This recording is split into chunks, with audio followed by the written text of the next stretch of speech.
Welcome to Esoteric Thoughts. Today I have the pleasure of welcoming back Russell Gmirkin to the channel. Russell, can you start by talking to us about the significance of the Elephantine Papyri? Yeah, the Elephantine Papyri are actual documents from about 450 to 400 BC from a Jewish military colony on the Nile. It's the first cataract of the Nile. And there's about 80 documents, and they talk about Jewish religious life, their temple at Elephantine. You probably didn't know that. Some viewers might not know that, the Jews had their own temple in Egypt, and all sorts of interesting customs that are really seriously scandalous to biblical scholarship. So I'm going to introduce my little discussion of the Elephantine Papyri by asking the question, how do we know about the Jews of ancient times? Well, there's two traditional sources of information.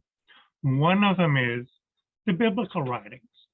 If you read the biblical writings, you'll find out that the Jews descended from Abraham, Isaac, and Jacob, and they were one of the 12 tribes of Israel, that Moses led the tribes of Israel out of Egypt, founded the nation of the Jews and the Israelites and their laws.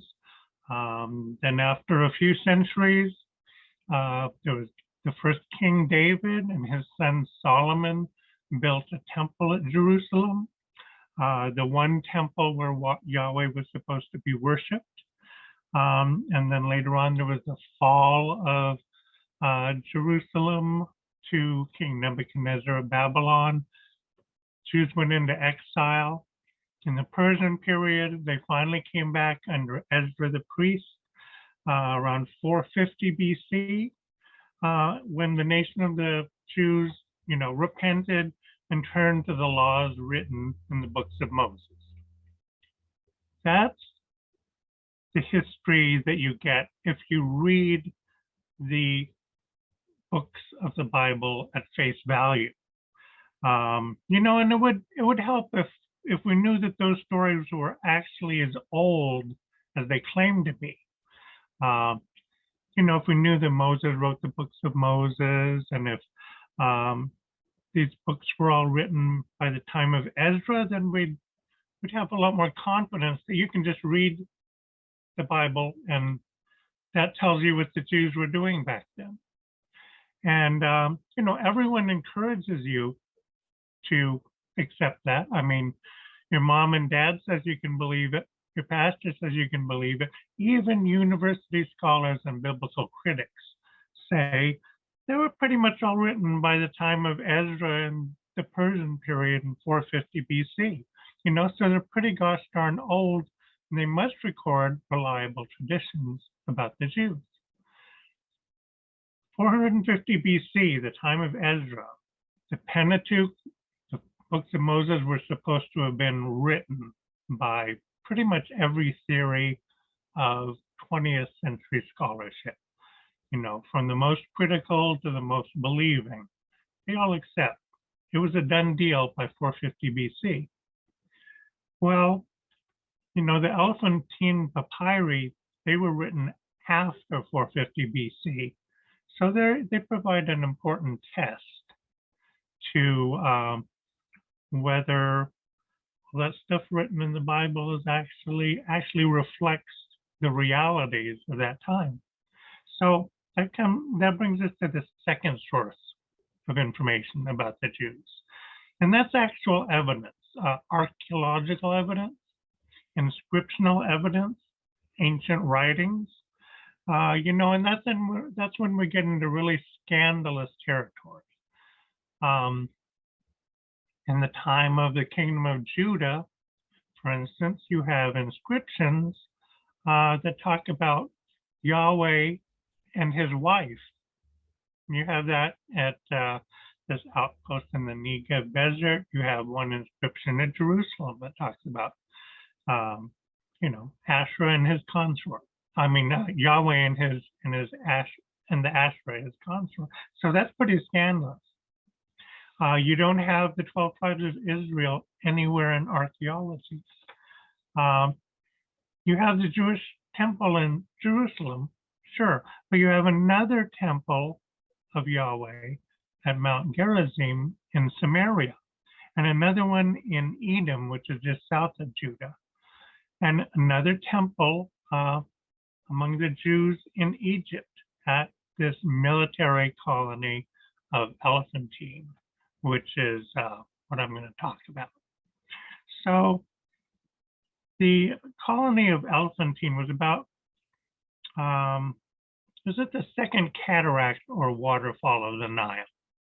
It was an Egyptian military colony that was supposed to defend Egypt from invasion from Ethiopia. And it was manned by Jews and Arameans, some of them probably Sumerians rather. And there were about 80 papyri that were discovered because it's an amazingly dry climate. So these old documents are preserved perfectly. And so you have these ancient writings in Aramaic, which is very closely related to Hebrew. And they come from about, well, the earliest is like 494 BC and down to about 404 BC. And they have all interesting documents. One of them, some people from Judea clarify when to observe the days of unleavened bread. Another one, another couple sets of letters happen when this extra temple of Yahweh in Egypt was destroyed by the Egyptians who were mad at them. And so they wrote Jerusalem and Samaria and the Persian governor and asked for permission to rebuild another temple of Yahweh in Egypt in about 409 BC, I think. And they got permission. The people in Judea and Samaria, they said, sure, why not? Go for it. We're okay with it. It's cool. This is after Deuteronomy was supposed to have been written that says you can only have sacrifices in one temple. There's only one temple. That's in Jerusalem. You can't sacrifice anywhere else. It's only the place where Yahweh is going to place his name. That's the one authorized monopoly type temple. That's it. And yet, around 400 BC, you have at least 4 different temples of Yahweh. Samaria, Edom, Jerusalem, Egypt.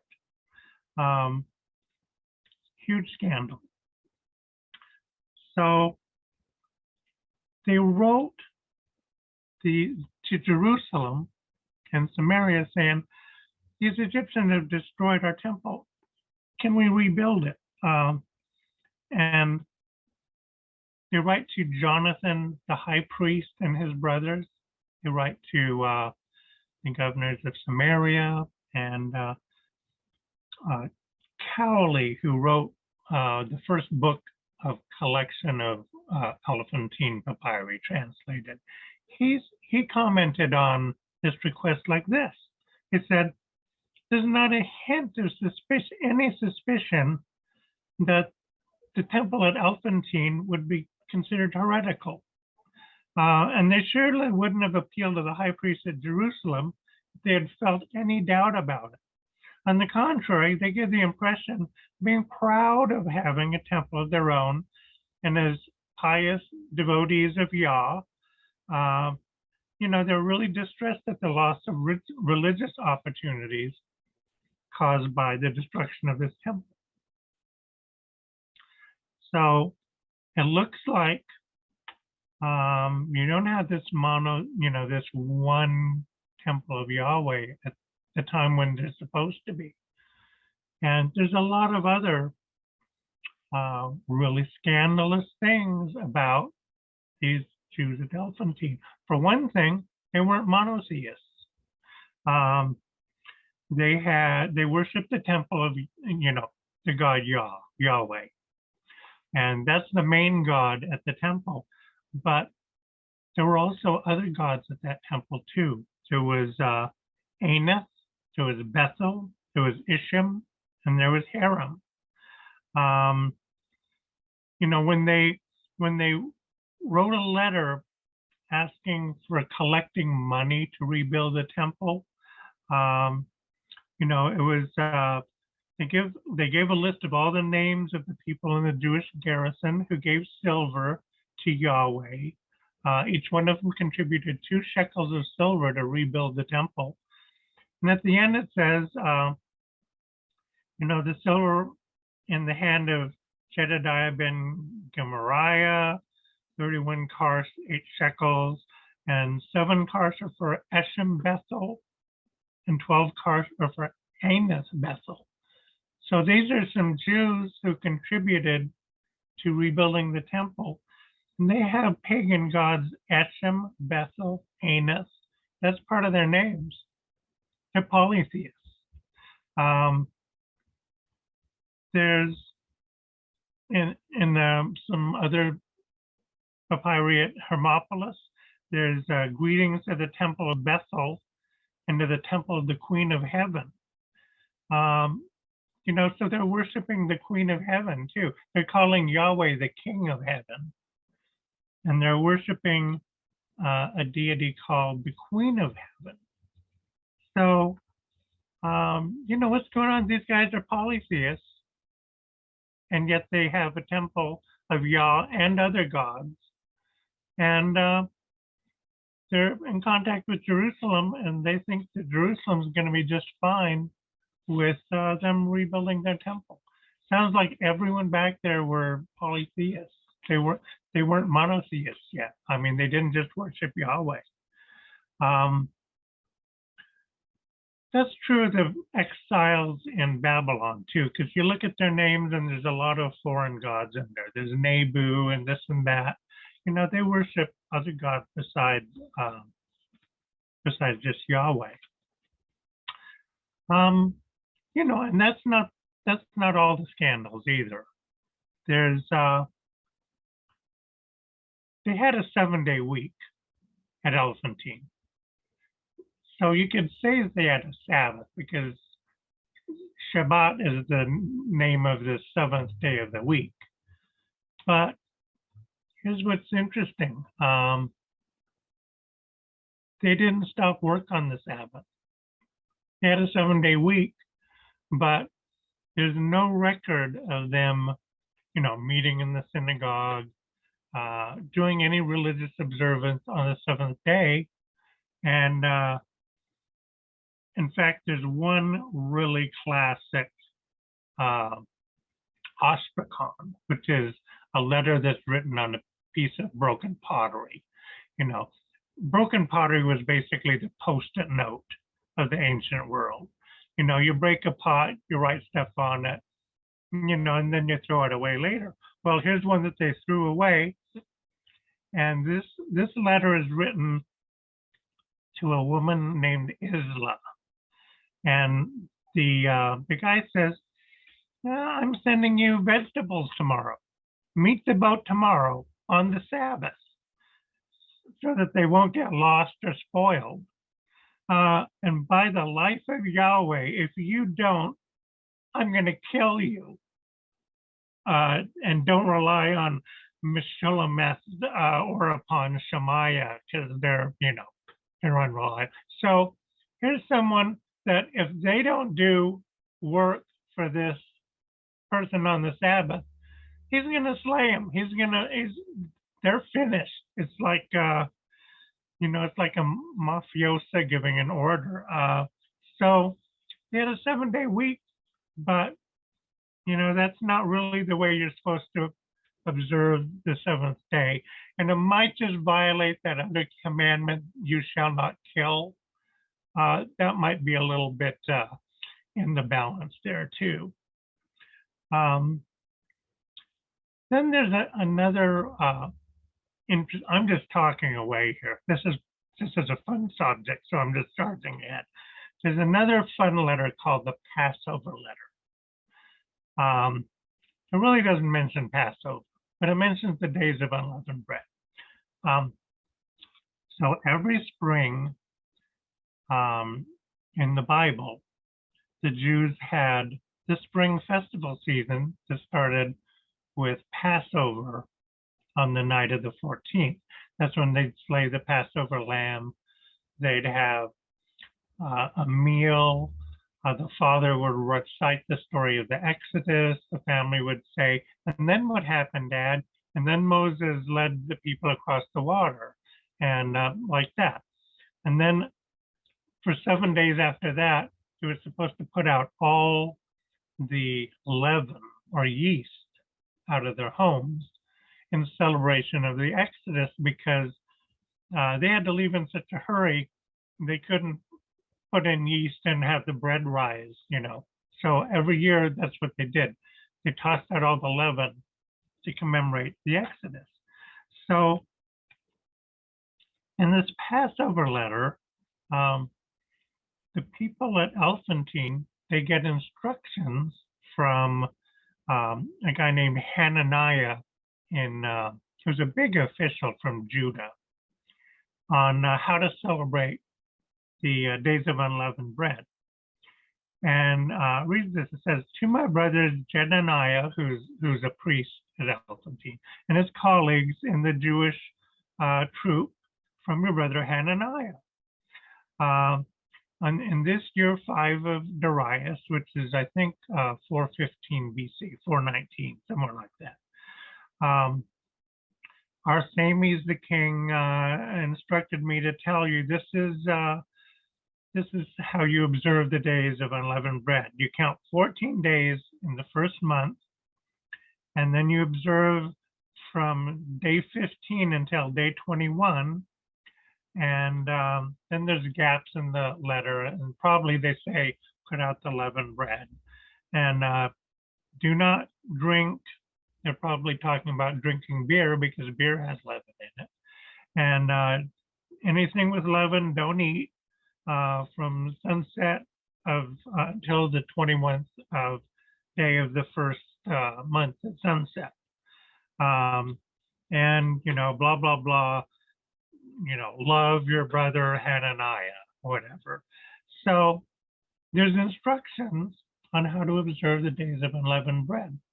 The word Passover is in one of those gaps in the text. And the translators, they restore a lot of it based on the biblical text, because it follows very closely to a passage in the book of Exodus on observing the 7 days of unleavened bread in the spring.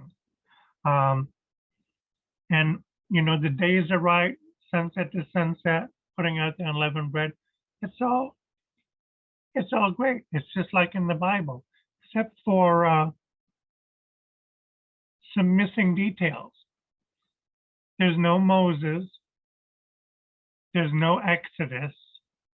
There's no Seder meal at Passover where, Daddy, tell me, how our ancestors came out of Egypt. None of that. It's purely an agricultural festival.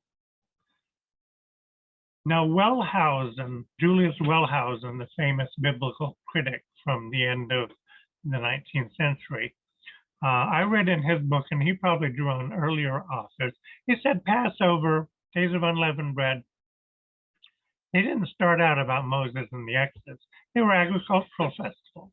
It was the spring harvest season. And then Pentecost was the summer harvest, and Tabernacles was the fall harvest. It was all agriculture. There wasn't any Exodus. That came later when the books of Moses were written. Well, this is before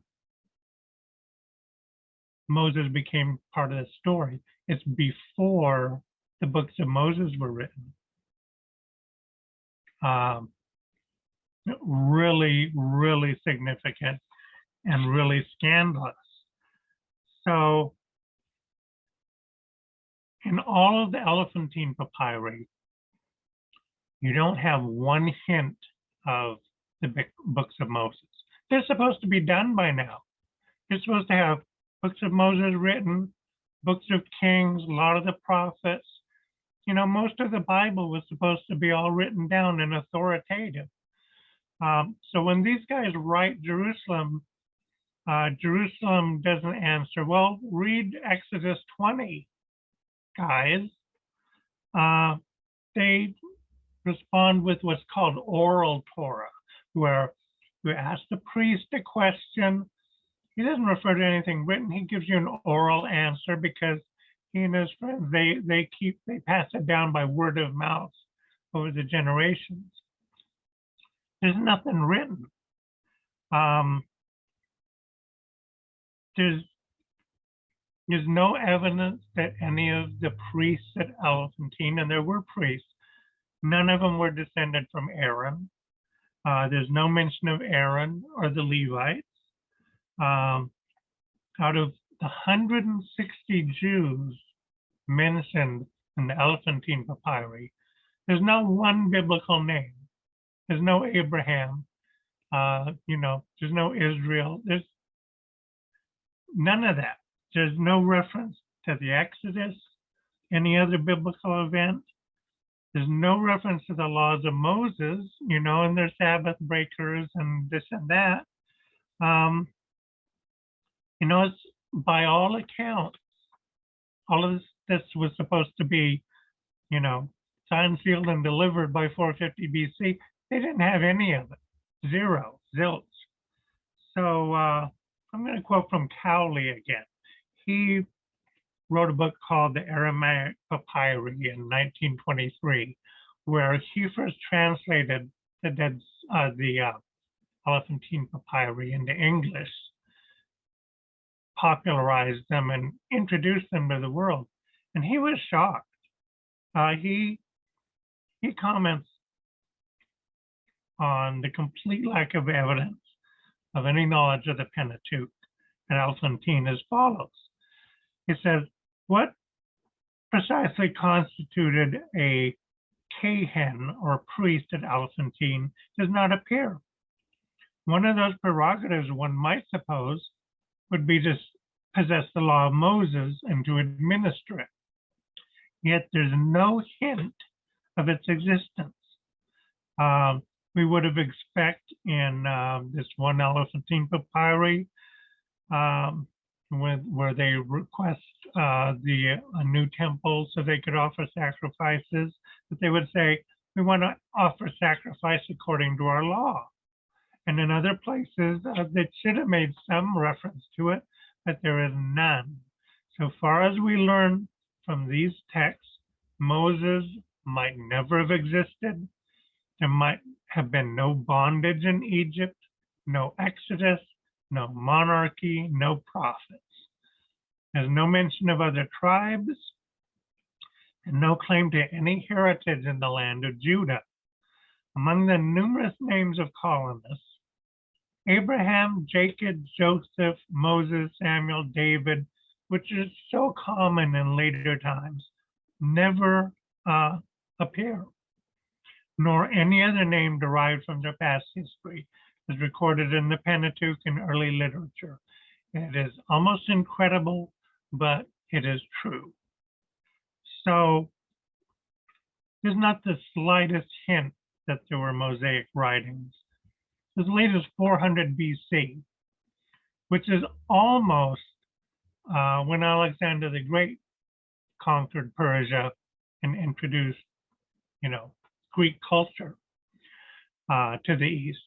And in fact, when he did conquer Samaria, a bunch of Sumerians fled and hid a bunch of documents, legal documents, in certain caves above the Dead Sea, which they found, and they were also preserved.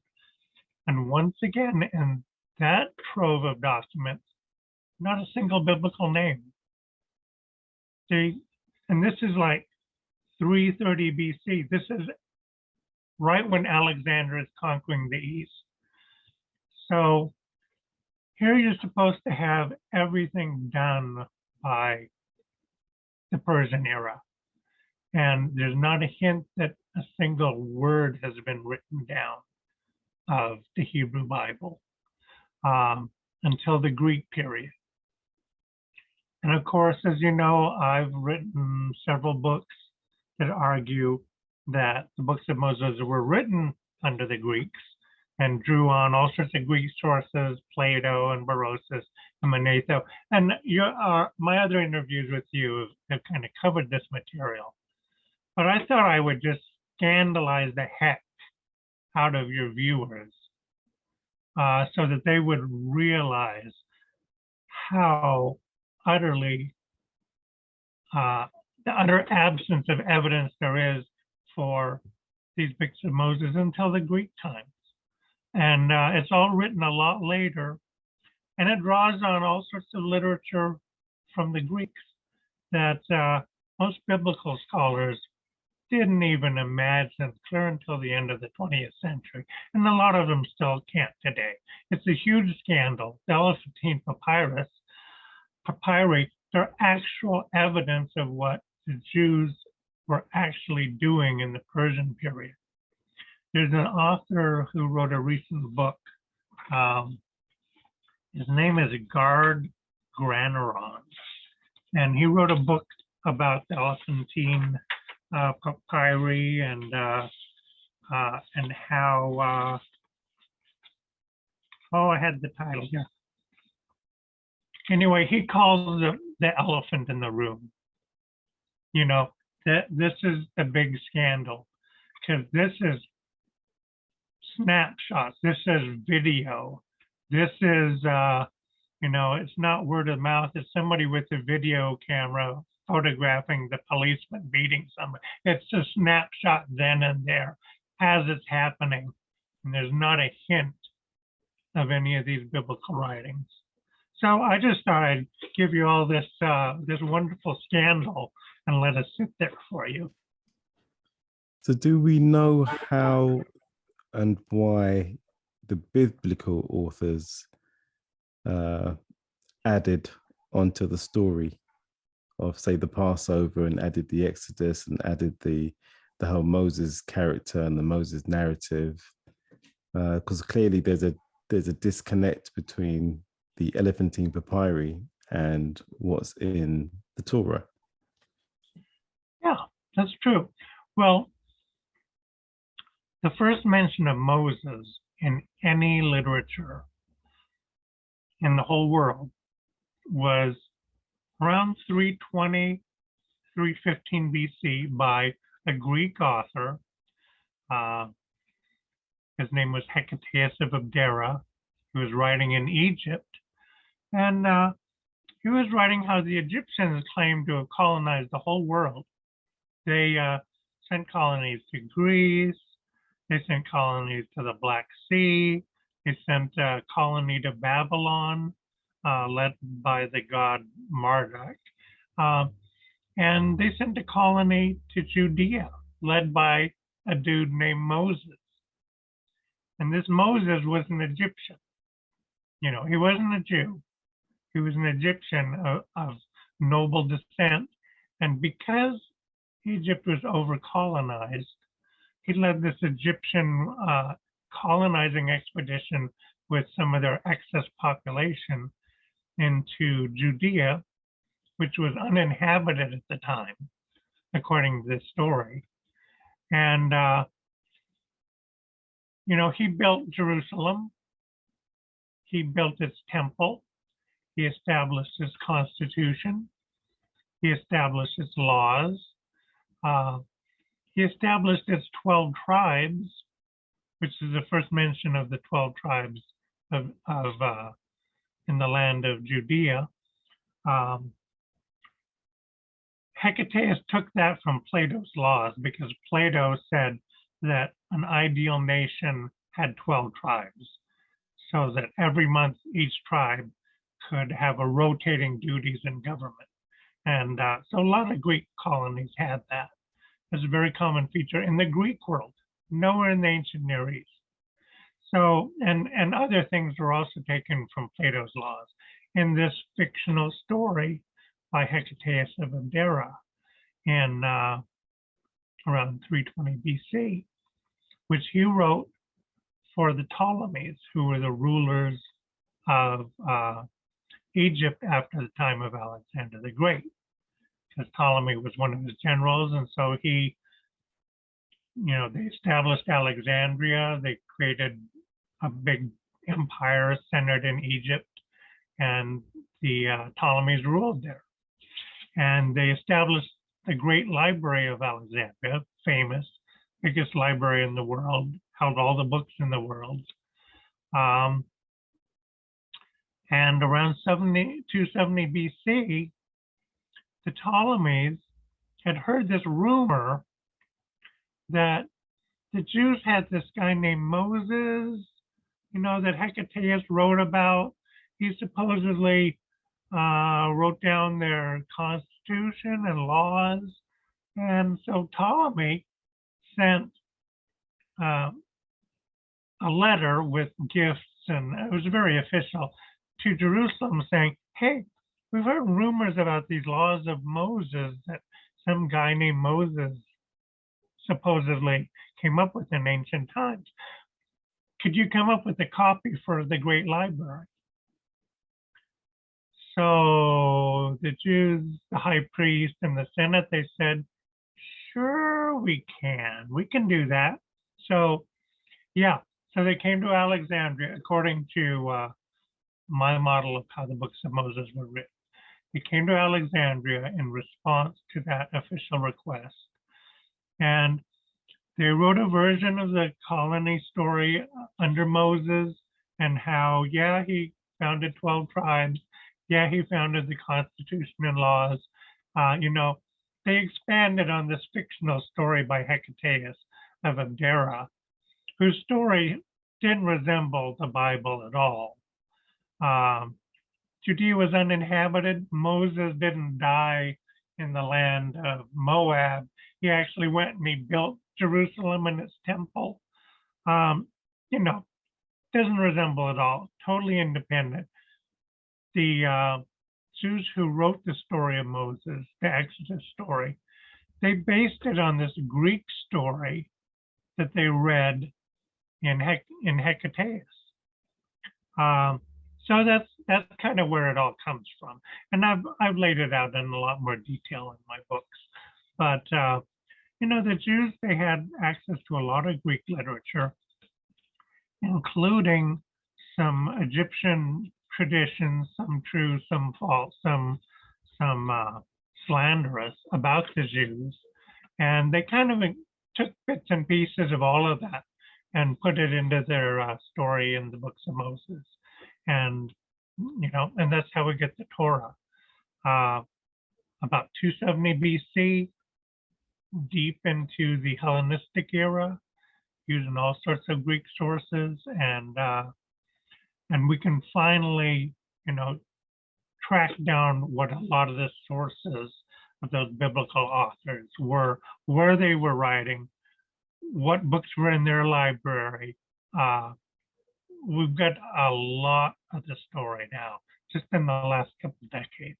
Russell Gmirkin, thank you. You're very welcome. Always a pleasure.